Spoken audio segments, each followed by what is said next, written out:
Olá!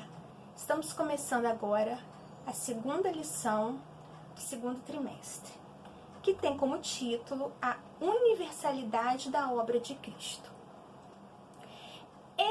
Este título, nos leva a uma interrogação. Que universalidade é esta? Nós estaremos entendendo melhor no decorrer da lição. O texto bíblico se baseia em Romanos, capítulo 1, versículo 18, e no capítulo 2, versículo 12. É muito importante que os irmãos façam a leitura diária também, para entender melhor o conteúdo da lição. Como nós já estamos estudando desde semana passada, nós sabemos que esse trimestre vai girar em torno da vida de Paulo. E das muitas virtudes de Paulo, a maior delas foi tirar o caminho, caminho assim entre aspas, que se referia a uma seita judaica que acreditava que somente eles teriam direito à salvação. E ele transformou o cristianismo em uma religião.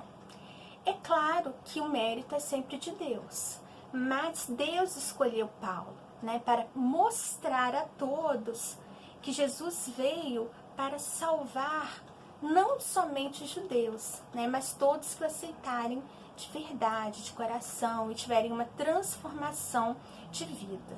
E é muito importante destacar também que Paulo, ele não negou o chamado de Deus, ele não foi desobediente à visão celestial que ele teve, Quando Jesus tocou em seu coração, ele aceitou o desafio. Ele compreendeu melhor do que ninguém que a obra de Jesus tinha uma dimensão universal.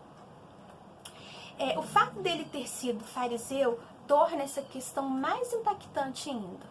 Porque hoje, ser um fariseu é sinônimo de ser hipócrita, uma pessoa do mal, Mas naquela época, fariseu significava, ser fariseu naquela época significava ser separado, não era ser hipócrita, mas alguém sério, alguém zeloso, ao que acreditava, que no caso dele era a seita judaica, Ele era um judeu tradicional mesmo, ortodoxo, defendia o que ele acreditava, E ele, assim, teve realmente essa transformação de vida aí.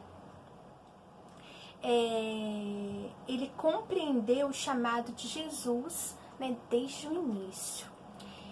E nem todos tiveram essa compreensão logo de cara. E o primeiro título nos leva a entender claramente isso aí. O título 1 diz, inicialmente uma seita judaica.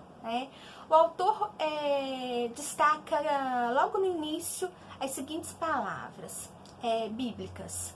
Se encontra em Atos 11, 2, 3.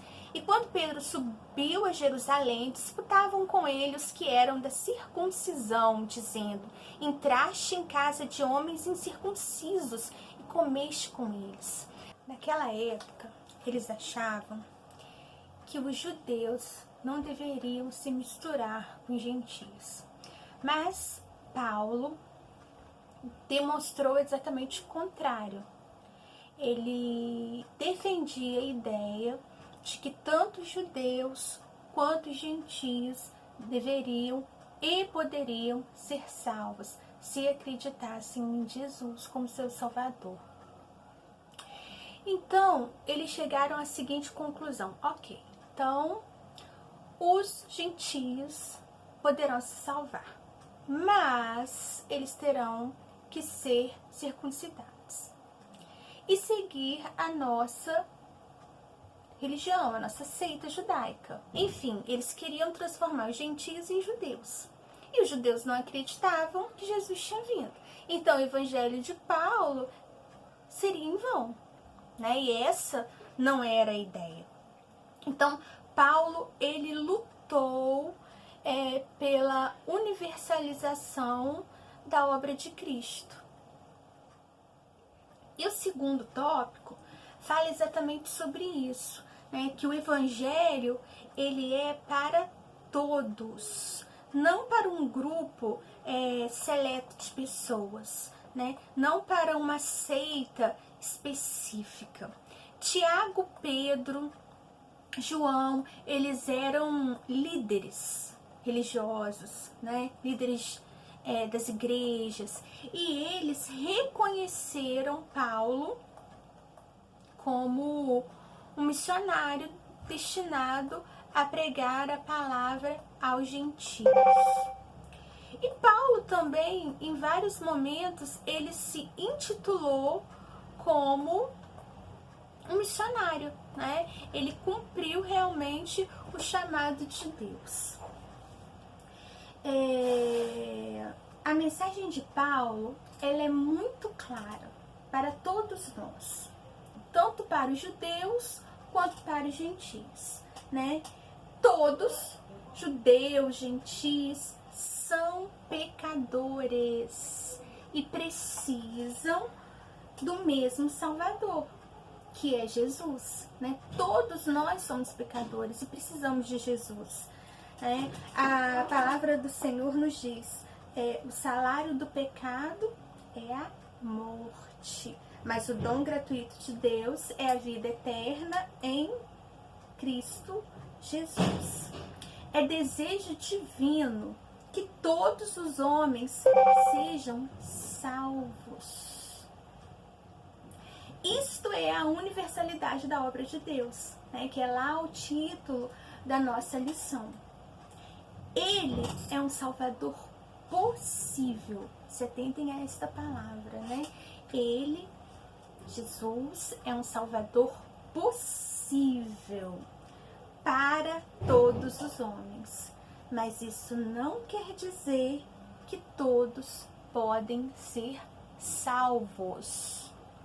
E o terceiro tópico fala exatamente sobre isso, né? Universalidade, sim. Universalismo, não.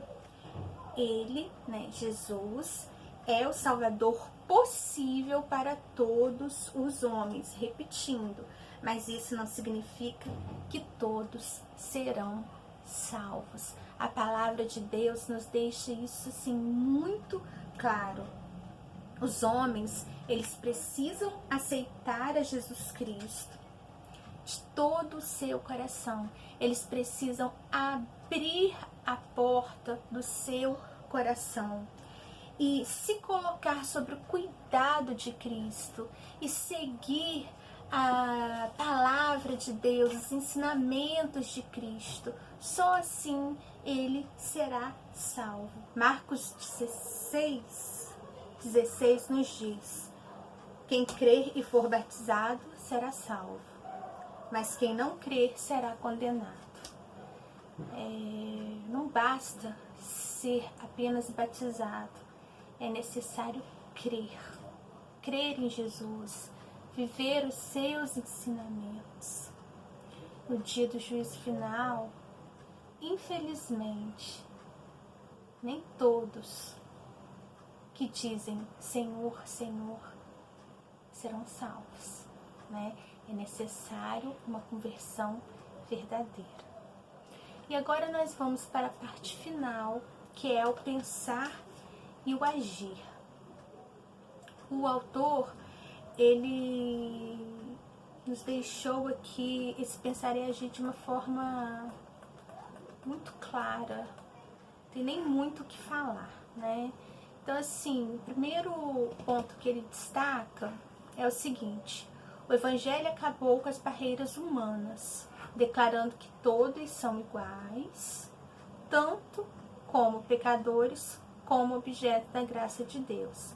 Por isso, a parede de separação entre os judeus e os gentios, né? Só lembrando aqui que gentios eram todas as pessoas que não eram considerados de Deus, né? Jesus separou essa barreira foi derrubada.